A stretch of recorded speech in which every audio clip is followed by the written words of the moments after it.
はいはい、今日はインターネットは多分もう来たんじゃないかな。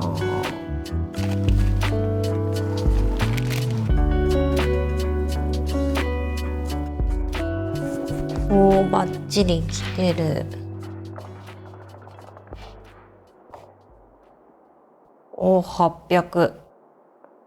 今回は自宅と同じフレッツ光クロスにしました。そして今日はこの作業をします。ようやく届いたぜ。とりあえず玄関からちょっと移動をさせますよ。はい。6箱買いました。これはですね、通りのセルフリフォーム吸着床タイル、レイフローリングピタフィーっていう自分で簡単に施工できるフロアタイルです。で、今回購入したのは LPF701 っていうカラー。で、今回このピタフィーのこの LPF701 っていうカラーに決めるまで、これだけいろいろサンプルを揃えて検討しました。これが3月のフロアタイルで、こちらが通りのフロアタイル。一番右の一回りちっちゃいやつが今回選んだピタフィーの LPF701。で、もう一個こちらが、エレメンツっていうオンラインショップで取り寄せたソーラムかな ?SOLUM っていうブランドのフロアタイルです。まあすごい好みだと思うんですけど、通りのフロアタイルは結構モルタルとか石っぽい質感のものが充実していて、リアルさも追求されてて、質感も高いなという印象です。3月はもうすごい綺麗なんですけど、ちょっとあんまり好みのやつが最終的になかったかなという感じ。こちらはちょっと個人的にはかなりプリント感が強いなと思ってしまったので選びませんでした。うちの4枚とか、あとこの3月のこの5枚とかは、通常は普通に施工業者さんがちゃんと下地を作って接着剤を塗って貼り付けるタイプのものなんですね。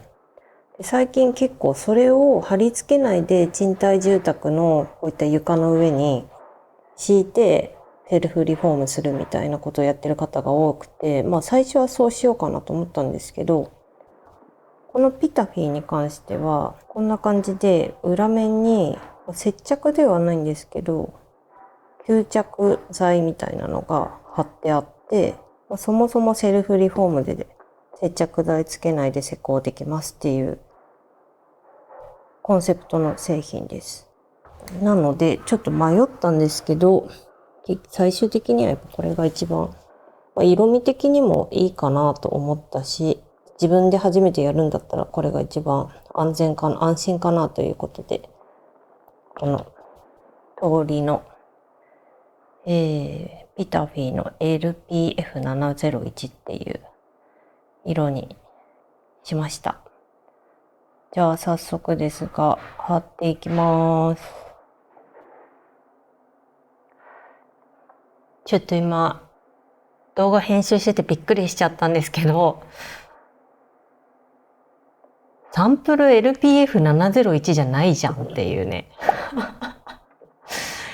今もちろん後日なので、もちろん床張り終わってるんですけど、サンプル LPF702 じゃん。ほら、LPF702 って書いてある。701じゃないよ。ちなみにこれぐらい色違います。まあしょうがない。こんなこともある。また張り替えればいい。通りでちょっとなんか思ってたより白いなって思ったんですよね。ウケる。まあでも、悪くはないので、これでとりあえず、よしとはしますが、この後動画で思ってたより白いなとか言ってるんですけど、それはサンプルの色と購入した色が違ったからです。本当はLPF702 っていうもう少しベージュっぽい色のものを使おうと思ってました。ウケるなぁ。いやびっくりだわ。ドン引きだ。笑うしかない。この部屋はですね、もともとフローリングが貼ってあって、こういうまっすぐな貼り付けの基準にできるような線が入っているので、これを基準線にして貼っていこうと思っています。まずは開けますかね。お、なるほど。こんな感じで裏に吸着剤がくっついてて、保護フィルムが貼ってあるので、それをこう剥がして貼り付けていくっていう感じです。実際の商品は面が大きくなるからか、サンプルで見たよりだいぶ白く感じました。まずはちょっと綺麗にして。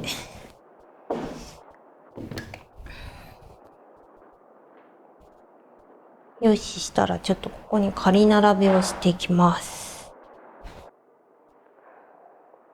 こんな感じで並べて。いいんじゃないでしょうかね。横が1、2、3、4、5、6、7、8、9、10枚。あれなんか足りない気がしてきた。ちゃんと計算したんだけどな。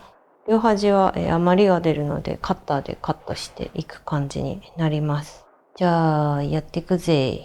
この部屋若干あの部分が斜めになってるので、あそこが細かいパーツで切れちゃうとかっこ悪いので、こんな感じで1枚をこう引いて端っこでカット最低限するみたいなとこからこう始めていこうかなと思います。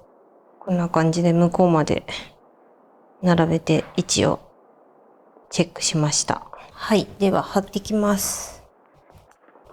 ここにフローリングの線があるんですけど、この線を基準線にしてどんどん貼っていきます。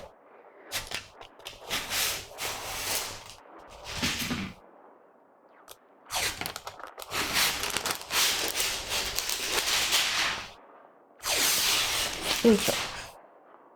保護フィルム剥がすとこんな感じで、ちょっとだけペタつきがあるって感じで、なんかテープとか接着剤とかが貼られたり、粘着質、すごい粘着が強いって感じではないですね。なので貼り替えも簡単。でも結構はっつきます。よいしょ。すごい滑り止めというか吸着がされてる感じがあります。結構フィルム剥がすのがめんどくさいかも。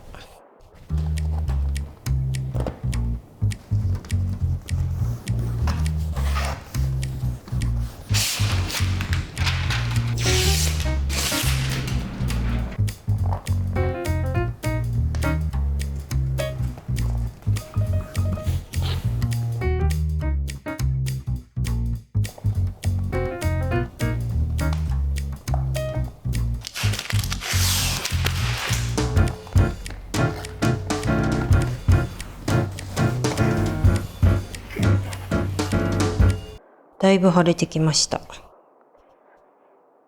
いいんじゃない？思ったよりちょっと白いですが。ここ今ちょっと貼ってないんですけど、ちょっとこうやって緩めに配置して、こう間が空くと結構かっこ悪いので、なんて言うんだろう。映るかな？みちみちに詰めて貼るのがポイントです。そうすると綺麗に貼れる。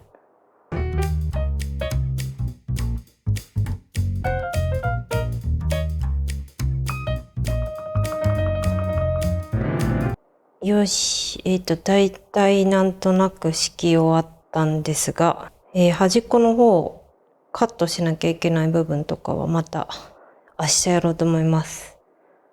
ここまでどうだろう、3時間ぐらいかな。3、4時間ぐらいかかりました。疲れた。はい。では本日も続きをやっていきます。こういう端っこのところをカットしながら貼っていくという作業をします。はい。で、ちょっと家からいろいろ持ってきました。カッティングマットと、ちょっと定規がね、もう少し長いのが欲しかったんですけど、カッティング定規と、あとこれ、じゃーん、昨日持ってこようと思ったんですが、持ってこなかったけど、あった方がいいなと思ったやつ。レザークラフト用のローラーなんですけど、縫い目をこう、押さえたりするやつ。これ、しっかり貼ったりするのに良さそうだなと思って持ってきました。あと、もしかするとカッターよりロータリーカッターの方が切りやすいかなと思って、これも持ってきました。あと、油性ペンとか、鉛筆とか、いろいろ持ってきてみました。とりあえず、ここに関しては、絵を、今貼るやつを1枚分ずらして合わせて、で、もう1枚のフロアタイルを当てて、ここに印をつけ、て、で、ここを線で結んで、こうすればぴったりになるはず。で、これをカットしてきます。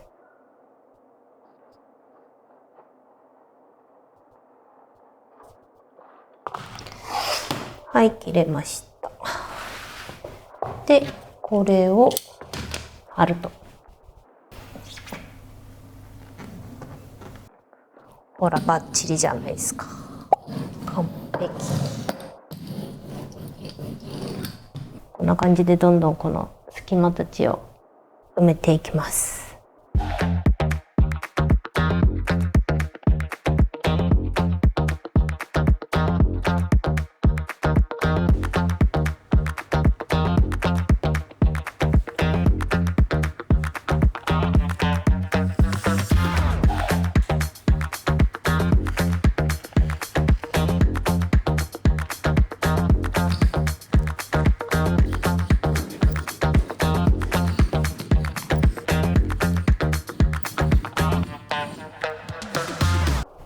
じゃーん。完成しました。仕事の合間にちょっとこうちょこちょこ作業してたんでだいぶ時間がかかりましたが、こういうところも綺麗に貼れたんじゃないでしょうか。キッチンのこの足の部分なんかもいい感じじゃないですか。